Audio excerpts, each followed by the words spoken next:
You know, there are mornings when I wake up, make myself a cup of coffee, sit in silence, and look out the window. The sunlight hits the wall across the room, and it suddenly hits me. Time really does move fast. I'm 60 years old now. If someone had told me 20 years ago that I'd be sitting here talking to millions of people on YouTube, I would have laughed and said, "No way, I'm too old to start over." But you see, life has a funny way of surprising us. I once lost everything: my career, my money, and my faith in myself. There were mornings when I'd look in the mirror and barely recognize the man staring back, not because I'd aged, but because I had lost the light in my own eyes. Have you ever felt like that? That feeling when everything around you keeps moving, but you're stuck, trapped in the endless loop of what ifs and if onlys. I know that feeling. I lived in it for years. I still remember one night, about 15 years ago, I was sitting alone in my old car parked behind the office. It was raining. I had just lost a big project I had pinned all my hopes on. My savings were almost gone. My wife was worried, and my daughter asked me, "Dad, are you okay?" I nodded, but deep down, I felt completely empty. That night, I sat in the car for hours. No music, no phone, just the sound of rain hitting the roof like the beat of my own heart. And then a thought came to me, small, quiet, but powerful enough to change everything. No one is coming to save me. No one. No one was going to knock on my door, reach out a hand, and pull me out of that hole. No one was going to put my life back together for me. No one was going to make me rise again, except me. That was the moment I understood something. If I wanted to live differently, I had to be the one to begin. No waiting for miracles, no waiting for the perfect time, no waiting for when I'm ready. Because the truth is, if you wait until you're ready, you'll never begin. So after that night, I started writing down the things I wanted to change, not in the world, but in myself. I wrote 10 things, 10 decisions, and when I look back now, I realize those 10 decisions saved my life. I'm not a special man. I'm just an ordinary guy who has fallen, been afraid, and lost faith many times. But it's exactly those scars that taught me how to live again. And today, I want to share them with you, not as a guru, but as a friend who simply walked a few more miles ahead. A man who has made mistakes, who has been broken, but somehow found a way to stand again, and who wants to tell you this. You still have time, you can still change, and you deserve a new chapter in your life. Over the past 30 years of working in personal development, I've met all kinds of people. Some were successful entrepreneurs. Some were fathers who had lost their sense of direction.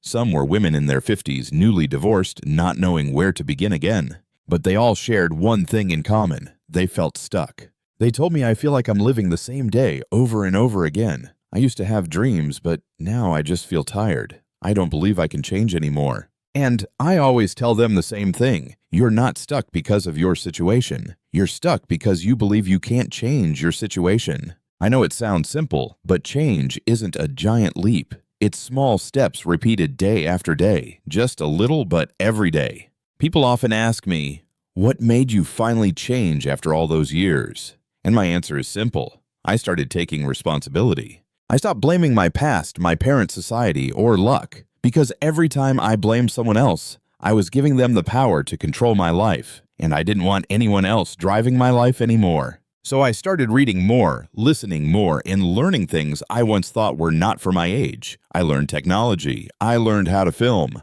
I learned how to write scripts. And yes, I failed a lot. There were days I spent hours trying to adjust lighting for one short video, but I didn't quit because I realized the most dangerous thing is not failure. It's quitting because you're afraid to fail. I once spoke with a 62-year-old man from Texas. He had just lost his job after 30 years in the same company. He said to me, "I don't know anything else. I have no value left." I asked, "Did you ever teach anyone during those 30 years?" He smiled. "Of course, I trained dozens of young workers." I said, "Then that's your value. Now all you need is a new way to share it."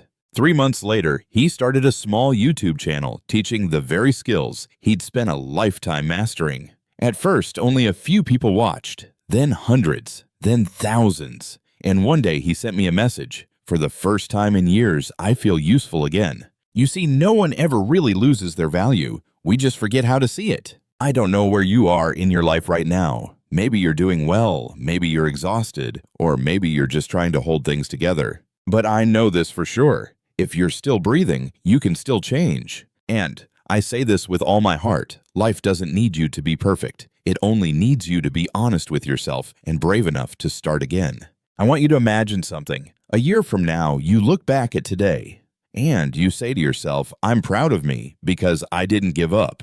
In this video, I'm going to share with you 10 decisions that completely changed how I see life. They're not strict rules. They're real experiences, my mistakes, my pain, and the lessons I learned the hard way. So if you're feeling lost right now, if you've ever thought, maybe it's too late for me, I want you to stay with me until the end. Not because I have some miracle for you, but because sometimes just one sentence at the right moment can wake something up inside you. A tiny spark that might just be enough to change your entire life. So if you're ready, if you truly want to live a different life, not just exist, sit here with me today. We're going to talk about 10 decisions that can change your life forever, one at a time, slowly, truthfully, and with hope. Shall we begin? 1. The first decision, take responsibility for your life. I want you to imagine this. You're driving a car on the road of life. If you let someone else hold the steering wheel, your parents, your boss, your partner, or even your fears, where do you think you'll end up? I lived nearly 30 years like that. I thought society, the economy, and my age were the reasons I couldn't be happy. But one day, I realized something powerful. As long as I kept blaming others, I was still trapped. A friend once told me I'm poor because I never got a chance. And I asked him, if the opportunity showed up tomorrow, would you be ready to take it? He was silent. Because the truth is, he didn't lack opportunity. He lacked responsibility. When you take responsibility, you take back control of your life. I'm not saying you can control everything, but you can always choose how you respond. And in that choice, your life begins to change direction. 2. The second decision, think long-term instead of rushing results. We live in an age of instant everything. I see young people frustrated if a YouTube video takes more than 3 seconds to load, and older people frustrated because they think, if I'm not successful by now, it's too late. But you know what? Success is never late. It simply arrives when you've learned patience. I remember a 55-year-old woman once told me, I can't start a business. At my age, I'm too old. And I asked her, if you start today in 5 years, you'll be 60, right? But if you don't start, you'll still be 60, only without having moved an inch forward. She was quiet for a moment. Then she laughed. 5 years later, she owned a small online handmade shop, and she was happier than ever. Think long term. A tree needs time to bear fruit, and so does your life. 3. The third decision, choose the right people to walk with. I once believed that inner strength alone was enough to withstand any storm. But then I realized your environment is often stronger than your will. If you sit with 5 negative people, you'll learn to complain. If you sit with 5 people of vision, you'll learn to take action. One of my former students gave up his startup after 3 months, not because his idea was bad, but because everyone around him kept saying, stop dreaming. It'll never work. Later, he found a new circle of people who were also building, learning, trying. Not only did he restart his business, he succeeded far beyond his first attempt. So I always say, don't just choose friends to have fun with, choose friends who help you grow. 4. The fourth decision, never stop learning. When I turned 50, I thought I knew enough. But then technology changed, the world changed, people changed, and I fell behind. I was scared not because I was old, but because I had stopped learning. I remember the first time my son taught me how to use Zoom for online teaching. I fumbled, clicked all the wrong buttons, and felt embarrassed. But then I laughed and said, you know what, son, I'm learning how to live again in the 21st century. Today, I still learn from books, from students, from life itself. And I've realized that learning isn't about collecting knowledge. It's about keeping your mind open to new things. A mind that stays open never grows old. 5. The fifth decision, never give up. This one is the most important. I've seen hundreds of people fail, not because they weren't talented, but because they stopped just one step before the miracle happened. A friend of mine tried to write a book for 7 years. He sent his manuscript to 23 publishers. Every single one rejected him, but he didn't stop. On the 24th try, it was finally published. And that book became one of the most inspiring works I've ever read. If he had stopped at number 23, the world would have never known his name. I believe winners aren't the ones who never fall, but the ones who stand up one more time than they fall. 6. The sixth decision. Choose gratitude over complaints. I once asked a 70-year-old man, what keeps you happy at this age? He said, every morning I open my eyes and realize I still have a chance to make things right. I thought about that for a long time. We often count what we don't have and forget to count what we do. Gratitude, even for the smallest things, is the most powerful medicine for the soul. Every night, I write down 3 things I'm grateful for. Sometimes it's just a good cup of tea, a message from an old friend, or a beautiful sunset outside my window. Those little moments remind me that life is still smiling at me if I'm willing to look closely enough. 7. The 7th decision. Learn to let go. One of the hardest skills in life is not holding on, but letting go. Letting go of relationships that no longer serve you. Letting go of regrets you can't change. Letting go of who you used to be so you can accept who you are now. I once held on to a friend who had already walked away. I tried to explain, tried to fix, tried to hold on. But the tighter I held, the more it hurt. Until one day I realized letting go isn't losing. It's choosing peace. When you let go, you make space for something new to come in. 8. The 8th decision. Listen more than you speak. At 60, I've learned something interesting. When I was young, I wanted to talk to prove I was right. But as I got older, I discovered that true strength lies in listening. I once attended a small gathering of retirees. There was an old man who sat quietly most of the time. When someone finally asked his opinion, he smiled and said softly, "I listen because I've learned the loudest voice isn't always the wisest one." Listening helps us understand, and understanding helps us connect. And connection, that's what keeps our hearts young. 9. The 9th decision. Dare to be authentic. Have you ever lived your life trying to please everyone else? I have. And I learned that nothing is more exhausting than pretending to be someone you're not. When I finally started living honestly, saying no when I needed to, embracing my imperfections, I felt free. People don't need you to be perfect. They just need you to be real. If you live authentically, you might lose a few people, but you'll find yourself again. 10. The 10th decision. Choose love even when life has hurt you. Love isn't just what you give to someone else. It's how you treat yourself and how you face the world. I've seen older people grow lonely because they closed their hearts after being hurt. But when they opened up again by helping others, adopting a pet, or simply smiling at a stranger, they came alive again. Because love is the only energy that never runs out when you give it away. These 10 decisions didn't just change me, they saved me. And I truly believe that if you give yourself the chance, they can save you too. None of us can go back and start over, but all of us can begin today and write a new ending. So if you're tired today, pause, take a deep breath, and remember, you haven't lost, you're just learning how to win. You know, after everything I've shared with you today, there's one thing I truly want you to remember. No one is coming to save you. There is no savior, no miracle that will knock on your door and say, "Here's your chance to change your life." No, that moment never comes. And I know that because I waited for it for half of my life. When I was younger, I believed that if I just tried hard enough, someone would eventually notice my potential and open a door for me. I waited for a mentor, a leader, a friend, but no one came.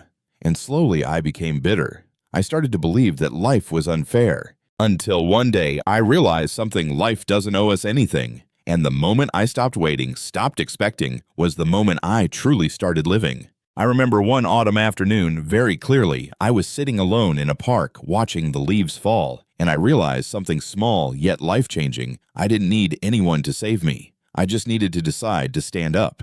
Maybe right now you're in a place where you feel alone, lost, tired, jobless, or simply exhausted. I understand. I've been there. But believe me, you're not weak. You've just forgotten the strength that already lives inside you. Over the past 30 years of teaching and coaching, I've met countless people, young and old, successful and struggling. And I discovered that there's only one real difference between them. It's not luck. It's not background. It's not opportunity. It's that they chose again. They chose to stand up after failing. They chose to believe they were still worthy. They chose to start learning again, even at 50 or 60 years old. They chose love over bitterness, peace over resentment. And those people, you know what? They didn't need anyone to save them. They saved themselves one small action at a time. There was once a woman who came to me in tears. She was 58, recently divorced. Her children had grown up, and she said life no longer had meaning. I asked her one question: if you could start over today, what would you do first? She stayed silent for a long time. Then she said, "I'd learn to paint. I always dreamed of being an artist, but I was afraid I wasn't good enough." I looked at her and said, "Then tomorrow buy yourself a paintbrush." 2 years later, she sent me a letter with a small painting, the first one she had ever sold. She wrote, "No one came to save me, but the day I picked up that brush, I saved myself." You see, life always asks us to begin before we feel ready. No one waits until you're good enough, perfect enough, or confident enough to hand you an opportunity. Opportunities appear only when you dare to move forward, even with trembling feet. I've seen 60-year-olds learn how to use a computer from scratch. I've seen people who lost everything in financial crises stand up and rebuild their lives. And I've seen people in their 40s, already successful, still choose to change because they realize that life has no limits, only fears we create ourselves.